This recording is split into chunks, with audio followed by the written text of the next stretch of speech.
Bonjour les amis, j'espère que vous allez bien. On a tous vu les vidéos sur le nouveau président du Ghana, M. Mahama, qui a fait un tour dans l'AES pour rencontrer le président Ibrahim Traoré du Burkina Faso et ses collègues, dont Tchani et Assimi Goïta, dans le but de les ramener au sein de la CEDEAO. Vous savez que lorsque Mahama a été élu président de la République au Ghana, le président du Burkina Faso, Ibrahim Traoré, s'est déplacé en personne pour son investiture. Donc ça veut dire tantôt qu'il y a eu un rapprochement entre les deux. Et on a même vu des vidéos, où le président Mahama discutait avec Ibrahim Traoré avec beaucoup de gaieté, avec beaucoup de joie. On l'a même vu dire devant les caméras que les peuples, la population ghanéenne adore, aime beaucoup Ibrahim Traoré et que ça a venu à créer beaucoup d'engouement à Accra et au Ghana. Donc, on a senti un peu du président Mahama de l'admiration, il faut le dire ici, de l'admiration envers Ibrahim Traoré. On a ressenti vraiment de l'admiration. En tout cas, moi, personnellement, j'ai ressenti l'admiration. Et il s'est dit que, compte tenu, parce que, vous savez une chose, tous ces présidents voient un peu l'engouement qu'il y a en Afrique. Donc, quand Ibrahim Traoré fait des vidéos, fait des discours, des interviews, ils savent qu'il est suivi, ils partent en commentaire, voient un peu les gens qui regardent les vidéos d'Ibrahim Traoré, et ils se rendent compte que toute l'Afrique, que ce soit du Gabon, du Sénégal, de la Mauritanie, du Cameroun, de la Côte d'Ivoire, je sais pas, tous les pays, la plupart francophones, écoutent Ibrahim Traoré, et quand ils l'écoutent, les peuples africains mettent en commentaire leur admiration. Donc il sait pertinemment, il sait que Ibrahim Traoré est admiré non seulement au Burkina Faso, mais dans toute l'Afrique. Et donc, un rapprochement avec Ibrahim Traoré pour lui était également un moyen d'être légitime. Vous savez, des personnes souvent qui veulent être légitimes, c'est-à-dire souvent que pour tricher, le bon moyen de tricher pour donner l'image d'être légitime, c'est de marcher avec des personnes légitimes, c'est de côtoyer des personnes légitimes. Ça veut dire que si moi je marche avec une personne qui est légitime, si je communique, on me voit l'habitude de communiquer, de bavarder avec une personne qui est légitime, automatiquement, je ressens sa légitimité. C'est-à-dire que si la personne semble être une personne responsable, une personne, c'est pas comment dire ça, émancipée, une personne intelligente, une personne qui sait réussir en affaires, si on me voit avec lui de manière un peu indirecte, ses attributs à lui sont projetés vers moi. Ça veut dire que si je parle aussi, devant beaucoup de personnes, on va me donner la même étiquette, alors que souvent, je ne porte pas cette étiquette-là. Donc, Mahama, pour lui se rapprocher d'Ibrahim Traoré, c'est de porter un peu l'étiquette que Ibrahim Traoré a dans l'Afrique de l'Ouest et dans toute l'Afrique. C'est-à-dire une étiquette d'homme positif, d'homme de guerre, d'homme autoritaire, d'homme qui veut une bonne gouvernance, d'homme qui veut une libération de son pays, d'homme qui veut la croissance de son pays, d'homme qui veut la fin de cette guerre qui est dans son pays et surtout qui s'est uni avec d'autres personnes pour réussir. Pour réussir, pour battre le terroriste et pouvoir libérer le pays. Et donc, Mahama a décidé d'aller voir Ibrahim Traoré parce qu'ils ont eu une bonne entente, ils sont bien, lors de leur rencontre au Ghana.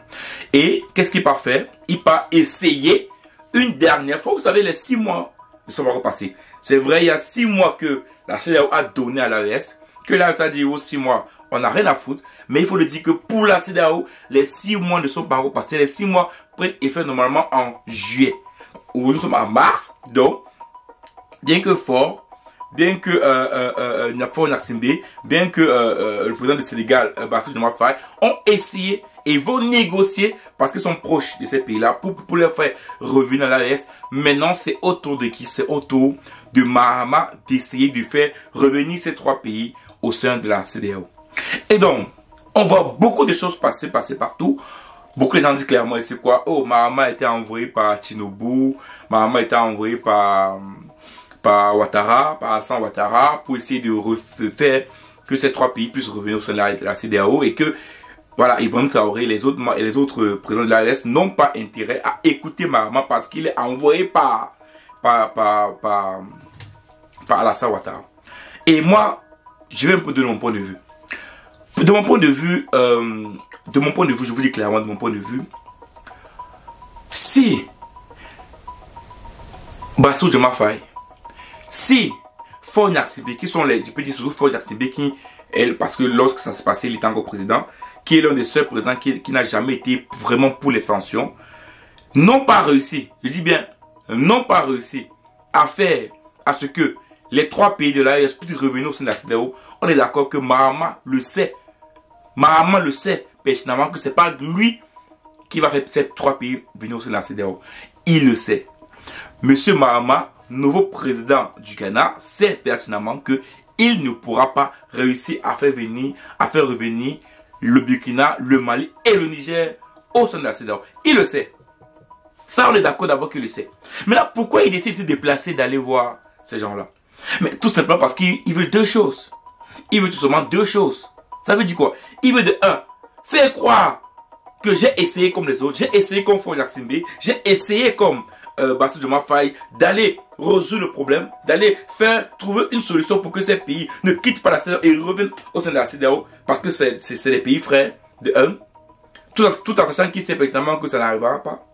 De 2, de négocier, de commencer à négocier comment la confédération de l'Alliance des États du Sahel vont commencer à travailler avec le Ghana de façon bilatérale. Je vous dis, il est en train tout simplement d'aller trouver le moyen de faire à ce que les pays de l'AES puissent trouver une solution pour qu'ils puissent collaborer et travailler avec le Ghana. Parce qu'il va dire quoi? Je suis le nouveau président, je ne suis pas l'ancien, donc je suis le nouveau président du Ghana, j'ai ma méthode, j'ai ma façon de faire, je ne fonctionne pas comme les autres, et donc moi je vais travailler avec vous de façon différente. Donc ça veut dire quoi? Ça veut dire que les personnes qui pensent qu'il a été envoyé par Ouattara ou envoyé par Tinubu, ok, disons que c'est vrai. Ah, disons que c'est vrai, ok. Mais Mahama lui-même sait pertinemment qu'il ne peut pas les convaincre de revenir.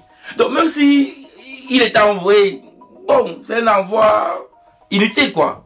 C'est pas où je vais en venir. C'est un envoi inutile. Parce qu'il sait personnellement qu'ils ne reviendront pas. Il le sait. Donc ça veut dire que lui, il peut négocier pour le Ghana et pour lui-même. Parce que se frotter, aujourd'hui se frotter à eux, se frotter à Ibrahim Traoré, pour lui c'est que ça peut être un avantage pour lui, même pour sa réélection au Ghana. Il le sait. Se frotter à lui est une possibilité de réélection pour lui au Ghana que par exemple se frotter à Alassane Ouattara ou Bola Tinubu. Mais oui, parce que son image sera beaucoup plus positive avec Ibrahim Traoré qu'avec Alassane Ouattara ou avec Bola Tinubu. Et lui l'a dit, au Ghana, les Ghanéens adorent, ils aiment Ibrahim Traoré. C'est tout, il a dit. Ça veut dire, c'est mieux pour moi, s'il veut réélu demain, de me rapprocher de l'AES, de me rapprocher de ces pays-là, parce que c'est à eux que les peuples font confiance, c'est à eux que les peuples font confiance. Et d'ailleurs, c'est même pour ça, bon, c'est vrai que de un mandat et puis c'est fini, ça le Ghana. Mais, si je veux m'assurer d'avoir un second mandat, j'ai intérêt donc à me rapprocher davantage de ces pays de l'AES que de me rapprocher de la Côte d'Ivoire, ou même du Bénin, ou même du Nigeria.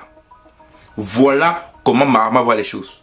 Mahama voit sa proximité avec les pays de l'Alliance comme un avantage pour lui d'avoir une image positive, une image à la Ibrahim Traoré dans son pays, peut-être de travailler également pour son pays parce qu'il faut travailler pour son pays, et c'est cela qui le permettra de s'assurer qu'il va pouvoir gagner l'élection présidentielle aux prochaines élections présidentielles au Ghana. Voilà pourquoi Mahama est au Ghana. Mahama n'est pas au Ghana pour Alassane. Il n'est pas au Ghana pour Bola Tinubu. Même si on vous fait penser qu'il est là pour eux, il est d'abord là pour ses intérêts à lui. Mahama est au Burkina Faso d'abord pour ses intérêts à lui. Pas pour l'intérêt de la CEDEAO. Moi je vous dis clairement. Il n'est pas là pour les intérêts de la CEDEAO. Parce qu'il sait pertinemment que c'est pas Faure Gnassingbé si Bassirou Diomaye Faye n'ont pas réussi. Il sait qu'il ne réussira pas. Il le sait. Il le sait clairement. Donc il est là tout simplement pour s'assurer de son avenir à lui et des relations qu'il y aura entre le Ghana et la confédération des alliances, de l'alliance des pays du Sahel. Voilà là où on est en fait les amis. Voilà ce qui se passe. Et à mon avis, c'est ce qui est en train de se passer entre le président du Ghana et l'AES. Donc les amis, dis-moi en commentaire ce que tu penses. Est-ce que tu penses que je me trompe? Est-ce que tu penses que non, il était envoyé et qu'il va réussir sa mission? Ou tu penses que non, il est d'abord là pour ses propres intérêts à lui, avoir une image à Ibrahim Traoré pour pouvoir se protéger dans son pays, avec ses peuples, pour avoir l'amour de son peuple. Donc ça dit pour pouvoir forcément gagner l'élection dans 4 ans. Ou bien où tu penses tout simplement que non, qu'il a envoyé pour espionner l'AES et qu'il a intérêt à être chassé de ces pays-là par les pouvoirs en place. Mets-moi ce que tu penses en commentaire et on se verra rapidement pour une prochaine vidéo. Ciao.